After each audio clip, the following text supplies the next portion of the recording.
Bonjour à toutes et tous, nous allons aborder aujourd'hui le point 4.2 du programme. Comment l'État agit-il sur l'activité économique?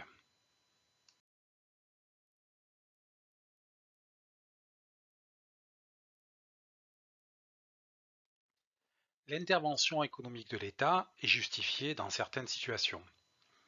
L'État intervient à travers trois fonctions économiques, la redistribution, l'allocation, également appelée affectation, et la régulation, également appelée stabilisation. Revenons sur la fonction redistribution. Les revenus primaires. Mince, vous avez oublié ce que sont les revenus primaires. Alors, trop de mémoire. Bon, petit rappel de la partie 2.1 du programme. La majeure partie des revenus primaires des ménages est constituée de la rémunération des salariés, laquelle comprend les salaires et les cotisations sociales. Ces revenus comprennent aussi des revenus de la propriété immobilière, les loyers par exemple, et ou de la propriété mobilière lorsque vous placez de l'argent par exemple sur un compte d'épargne. L'État va prélever sur ses revenus différents impôts, taxes et cotisations. Les cotisations sociales qui sont prélevées sur votre bulletin de salaire, les impôts directs, principalement l'impôt sur le revenu, et les impôts indirects, principalement la TVA, qui représente environ 40% des recettes de l'État. Ce sont des prélèvements obligatoires. Ces prélèvements vont ensuite être redistribués.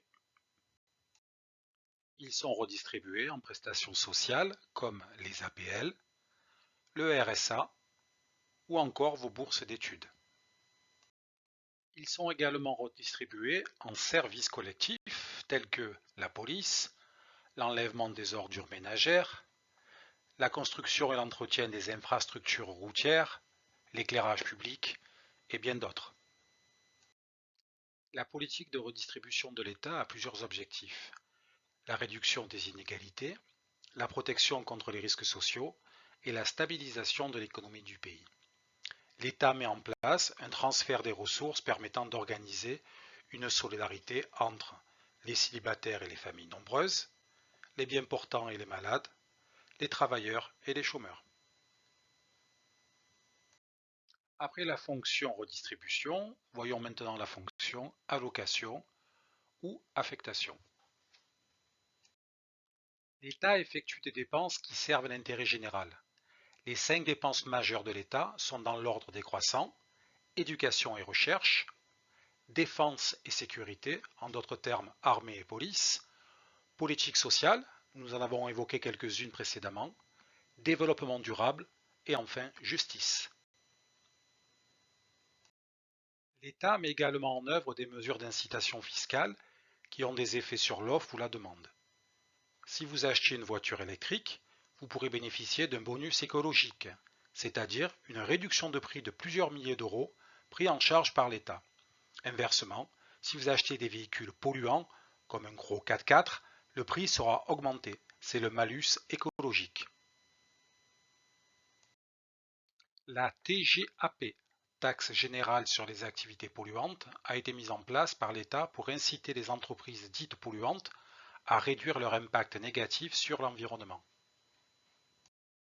Passons à la dernière fonction économique, la régulation ou encore stabilisation. La régulation de l'État en économie est utilisée pour désigner une intervention publique. À la suite d'une crise, par exemple le blocage des prix du gaz et de l'électricité, suite à la très forte augmentation des prix de l'énergie. C'est une politique conjoncturelle, c'est-à-dire qu'elle répond à un problème présent. L'intervention publique peut avoir lieu au niveau d'un secteur d'activité de l'économie. Dans l'exemple qui vient, ce n'est pas l'État français, mais la Commission européenne qui est intervenue pour corriger des abus de pouvoir de marché par deux entreprises.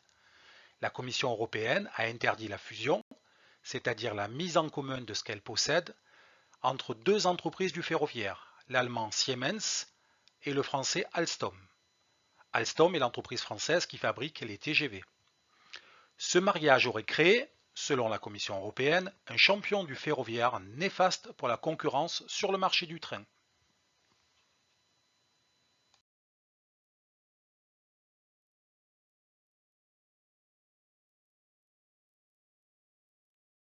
Depuis la session 2022 du baccalauréat, l'épreuve d'économie droit peut faire partie de l'oral de rattrapage, appelée épreuve de contrôle.